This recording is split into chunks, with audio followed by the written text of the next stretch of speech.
How to build websites using V0 by Vercel. First, open your web browser and go to v0.dev. Then, sign in using your GitHub, Google, or Vercel account.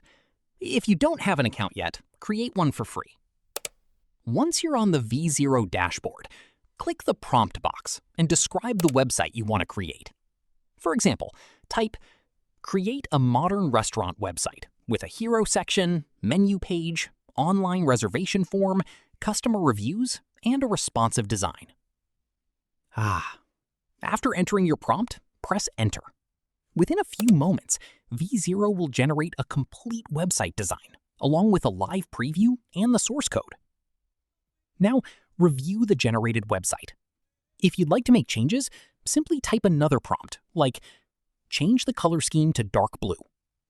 Add a pricing section. The AI will instantly update the website based on your instructions. Once you're satisfied with the design, test the website using the live preview. You can also switch between desktop and mobile views to make sure everything looks great. Finally, click Deploy to publish your website with Vercel, or choose Export to download the project code and continue editing it in your preferred code editor. That's it. You've successfully built a website using V0 by Vercel. If this tutorial helped, don't forget to like this video, subscribe, and hit the notification bell for more AI tutorials, web development tips, and easy tech guides.